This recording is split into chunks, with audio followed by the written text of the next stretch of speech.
Men have never had access to women like that because they've never had access to be able to sit in the comfort of their home and swipe left or right and have the illusion of all of the access to all of these women. Never. And they do it sitting next to their wife or girlfriend. I know that lust is an issue with men. So when they say that they love you, they're saying they lust you, because men rarely know the difference, because once the lust runs out, they're out. That's why they're turned off when their wife gains weight like a human being does, but they can have a big ass beer gut and boobs bigger than you. Their hairline can be back here and they need the beard to cover the double chin, but they'll be upset if their wife gains weight because they don't see women as human beings. They see them as dolls. They see them as robots. That's why when you want to talk about your emotions, they're pissed because they're like, this is inconvenient. They didn't sign up for that. They signed up for a free sex worker and they signed up for a free domestic servant, period. And then when a woman gains weight or has either, let's say, mental changes, mental illness, has a baby, things like that, they're all of a sudden, they didn't sign up for this. And you will hear them say that. I didn't sign up for this. I got to go home to the little ball and chain. She's been fucking depressed recently because her mom died. Well, I'm sorry. You know what I'm saying? They're not in it for the long haul. You have to keep that in mind.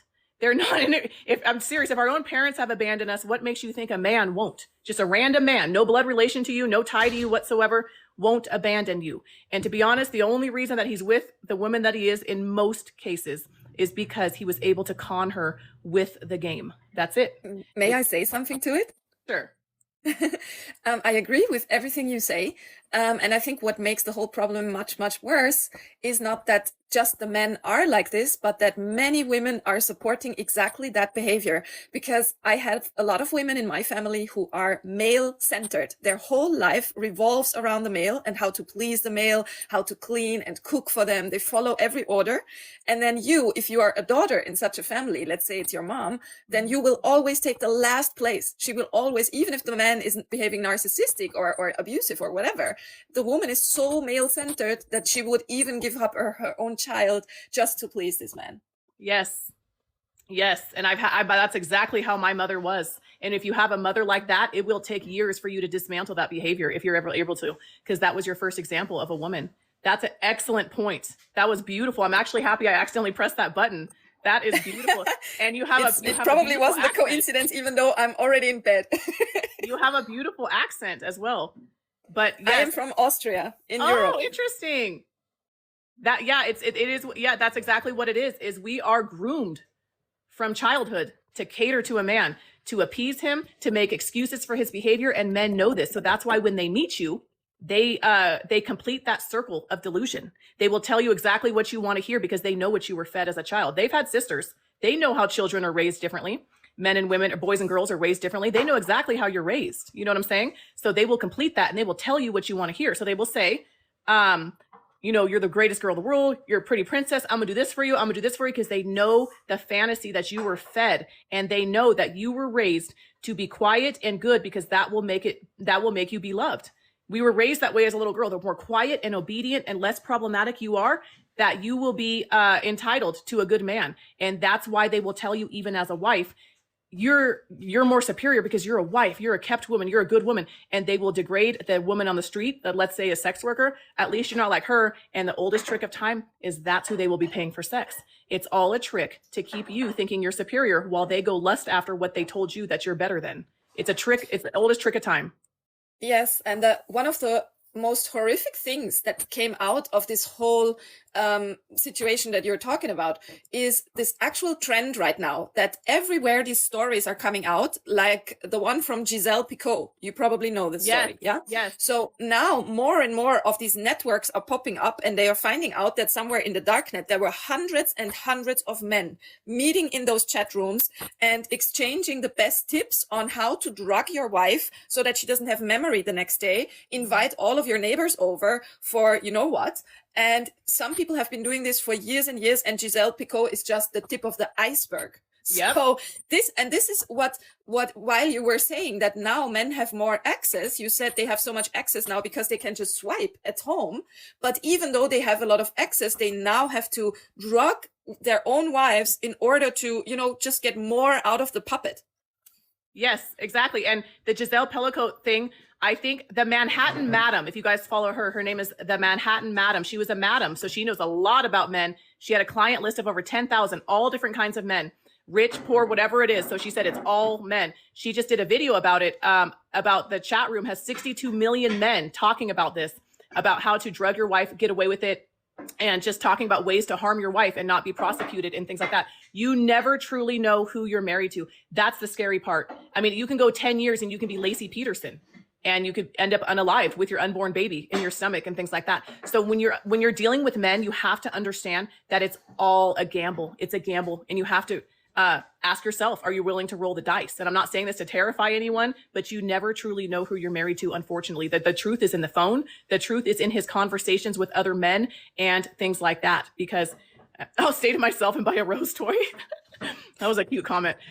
Yes, but it's just for awareness. And people will say, oh, it's man hating or whatever. It's for awareness. Husbands and fathers and brothers should be talking to their family members about this, even if it makes them look bad, because women's lives are in danger. They are. And don't think that, if I understand that men are still doing this with laws in place.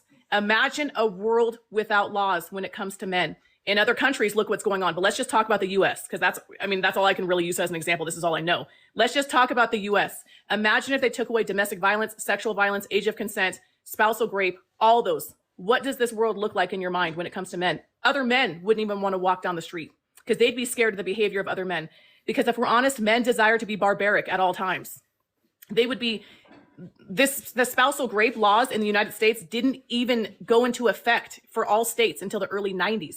It was legal for your husband to not have to ask you for consent because upon marriage, he now owns your body. That's how it was. That's how it was for our grandparents in the 50s, 40s, and things like that. Just imagine a world with men that aren't governed by laws because they need it. They need it. And you also see it when you compare the different verdicts. For example, in Austria, oftentimes when you have a grandfather who has RAPE'd his, let's say, 4-year-old granddaughter, and he gets like maybe 8 months, but he doesn't even have to spend the 8 months in jail. He gets a tiny little part on his foot, which, you know, the alarm thing. And he can stay at home peacefully for 8 months, and then maybe a little bit of social service, and that's it. But if you are a woman and you are poor and you cannot pay a bill, then you are criminalized in a much, much bigger way. They send you to jail just because you cannot pay your rent at the apartment. Yeah, you will go 3 years in jail for that. While the other guy can sit peacefully at home for 8 months, and that's it. Then he can go and do his normal life again. So that is the difference that you see in the verdicts. Yes, the double standards are absolutely amazing, because to be honest with you, a lot of the judges and people in criminal law are doing some barbaric shit to women. A lot of these men and the police and the judges are in on this stuff. You know, they're in the chats with young women. They are doing what they can get away with as well. Money doesn't always make a man better. That's the thing. So when men or women say, I want a provider, I want to find a man with money, money buys him more access to the things that he wants to do. You know, yeah. Yes, and also Virginia Giuffre said this very clearly in her interview. All of them are in on it. Not just the police and the lawyers and the judges, also the medical people, the doctors, everyone's in on it, and everybody's just hush hush and silent. Yes, and it all comes down to money. So imagine all the people that were invited to Epstein Island. Imagine if the average poor man got an invite. You don't think they would be there? Absolutely. They would absolutely be there. And I'm saying this as someone who, when I was 11 and 12 years old, I was being hounded by married men. Hounded. I didn't even look feminine. I looked like a boy. I was extreme tomboy, but they liked my body, and that was it. And that's all they had to like. And all they cared about was not getting caught. That's all they cared about. These men will risk 25, 30, 35 years in prison to sleep with an underage person. This is why they go to Thailand. This is why they go to other countries where they can get away with it, because that's what they truly want. That's what they truly want. This is why they don't like older women. Because for one, the brain, once women realize things, it's unfavorable for men. They don't like people that they can't manipulate easily. This is why they demonize older women. This is why they don't want younger women around older women, because when 9 times out of 10, when a man walks up to you, he's out to do something sinister to you. He's out to get something from you. Very rarely will you find a man with pure intentions. I'm not saying they don't exist, but I'm saying it's very hard. It's very hard. I agree. I am now 45 years old, and I have also decided deliberately not only to have no men in my life in terms of romantic relationships. I also decided voluntarily for celibacy, because I think it's also the most healthy spiritual thing I can do for myself. And also I included not making friendships, even if it's just with women, normal friendships, because so many women, they will stab your back just for some bidding of a guy, Yes. So I have often seen this, that a man told a woman that he was basically having an affair with me, even though I didn't even like him and I never met him. And that woman actually came to me and tried to beat me up because she believed him. And I said, there is nothing I ever did with him, not even a cup of tea, nothing. So yes, that's an extremely important part. So for all the men in here, I've seen the comments go by that say man hater or whatever it is.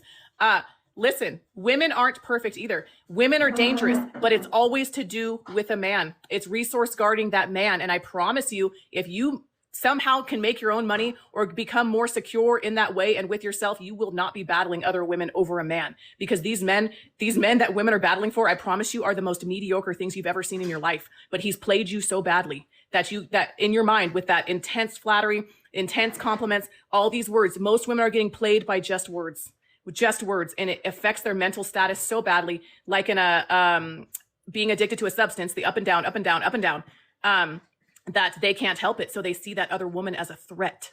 You know what I'm saying? So they, instead of focusing on the man that's the issue, the man that's maybe unfaithful, the man that's causing all this deception and these problems, they will go after the other woman. That's exactly how dangerous men are with your mental health, and it makes women dangerous. So don't think just because men have their clear dangers that women are the default safety, because they're not, because they are very, very desperate for male attention and stuff like that. And the harsh reality of this life is you only have you in most cases. You'll be very lucky to find a good woman. That is very true. You can only trust yourself. 100% right. Yeah, even like people say, if it's hard to find a good man, it's hard to find a good woman friend. A lot of them are out to stab you in the back. A lot of them will give you backhanded compliments, backhanded approval, but they're battling usually with some man. It's insane. If you start at a job and you're the new girl, they're going to try to, belittle you, try to make fun of you, underhanded compliments, because they are guarding the men in the workplace. They want that attention. It's very hard to find a good woman friend, and it's hard to find a good man friend. People are fucked up, and that's just the reality of life. I know that sounds negative, but knowing that should make it easier for you to not impress people so badly, because most people don't even like themselves, and they don't like each other, and they're bullshitting each other. So knowing the realities of life, You said that people are fucked up. That's true, because it was deliberately done that way. It is a divide and conquer game. Yeah. In every single way that you can imagine, they put against each other different religions, different political parties, men and women against each other, women and women among each other. They try to fill in so much divide and conquer. So the outcome of this for hundreds and hundreds of years is, of course, a society that is deeply psychologically sick. And they are just at the brink now of becoming conscious. We're just at the beginning, at the tiny little starter minutes of becoming conscious of what is actually happening. Mm-hmm. So the first few people are now ascending in consciousness. They find out about themselves. They find out about their childhood, about certain things that went wrong in their childhood. And subsequently, they also see in others, there is this kind of behavior pattern that I used to have and stuff. So we're just at the brink of a change. So I think maybe in 200, 300 years, things can look better. But during our lifetime, I am not so positive about it. No, and in the United States, especially, the way that we are divided politically is pathetic. The way that people will go against each other for a political candidate does not give a fuck about you. And it's meant to be that way so we stay distracted, so we don't focus on the bigger issues, so we don't expand our brain. It's meant to keep us very busy and very distracted with the most stupid things. And people are so guilty of it, going against their own kind for political stuff. It's crazy. It's insane what people are doing. It's insane. Adults, grown adults. They are actually not really grown adults, because just their physical body is grown, but the child inside has never matured. They are basically running around as little 4-year-olds, 6-year-olds, 5-year-olds in the body of a 50-year-old. So you can see this, just the behavior of going to an election alone, to me, is a typical sign of being a child inside. Because when you go to elections, you expect mama or papa, the politician on top, to do it for you, to show you the way, to be your guide, to be your mama, father, your leader. But if you're grown, you say, I don't need a leader. I can do everything myself. I want to make my own rules, live my own life, make my own laws. So why should I tell somebody else to rule over me? I would never do that. So as soon as you're grown up inside, there is no way you can ever go to an election again. And that's the biggest proof of non-maturity being present in a human being. Yes, most people are simply getting older, but not growing up. And this is something I actually say to women. Why are you looking for a man to take care of you like your father did? He's not going to do that. You are a grown woman. You should enjoy the ability to be free. You should enjoy the freedoms of adulthood. You should not desire to go from your parents' house into some man's house and have him tell you what to do, him be in control of your money, him lead you and stuff like that. Because when you're looking for qualities, especially in a man, he doesn't have them. You're the provider in the relationship. You're providing all the love, magic, spark, joy. I've never seen a better protector than a single mom with her kids or somebody in need of help or in need of nurturing. I've never seen a better leader than women leading households and then going to work and leading there too. All these qualities you're looking for in men doesn't exist. They need you to believe that it exists, so you continue to chase them and think that they're the source of things like that. But really what it comes down to is women looking for a replacement father, and men don't have that. They abandon their own kids, you know? So you would have to enjoy being adults. Enjoy the freedoms. I know it's hard. It's hard out here for everybody, but enjoy the freedoms of being an adult. Once you mature more in the mind, you can maybe, if you want to date, have better experiences at it. But you need to understand that there's not a lot of good people out here. And I know that sounds negative. It's the absolute truth, though. People are too distracted. They're too distracted with politics. They're too distracted with impressing someone else. They're too distracted with their competition. They're too distracted with everything. You'll be very lucky to find a handful of decent people in your lifetime that don't have some secret agenda and aren't doing something behind your back. And you never know, because some people wear that mask for years until it falls off. And that's men and women. And that's just the realities of humanity. I wish it was different, but it's not. Yes, and there is one point that you said, people live from the outside to the inside. Basically, they find their authority in the outside, and then they try to behave and adapt so that the authority on the outside will like them somehow. But my center of my world is on my inside, and I live from inside out. So on the inside, I have the urge to create something, to create a picture, a text, a YouTube live stream, whatever it is. And I put it on the outside. I am creative. I am a creator. And most people, they are just consumers. They are basically seeing something on the outside. They see, okay, this is the new kind of chin or nose I have to have according to the Kardashians or whatever. And then they go and consume to be like that. That's living from the outside to the inside.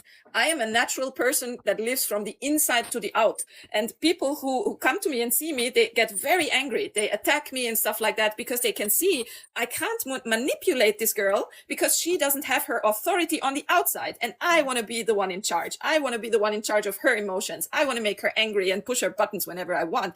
And when they find out that I don't actually care what they say, I don't care if you like me or if you don't like me, or if you like my hair or my outfit, I really don't care. Then they get really angry because they see there is no hook where I can put the hook in the flesh and then manipulate. Yes, and a lot of people are living externally instead of internally. But I do unfortunately have to go run some errands. I want to thank you from the bottom of my heart. I'm happy I accidentally pressed that button. Like, what a beautiful, a beautiful mistake, because wow, I love your brain. It's absolutely amazing. We should do this again sometime. Actually, I did follow you. Yes. So maybe, we can do this again. This was actually like a beautiful mishap, a beautiful mistake. Like, I love your brain. And to the younger women watching this live, trust me, it gets better with age. The torture of the 20s and all that will go away. It's all a learning process, I promise you. And then, like, age is the most beautiful thing. It's a beautiful thing. I promise you, everything gets better. Everything becomes more clearer. And knowing reality is not depressing. It allows you to enjoy life in so much better, authentic ways. Thank you so much once again. Thank you so much. And thank you, everyone, for your participation. I'll be back, I think, in a little bit. Thank you.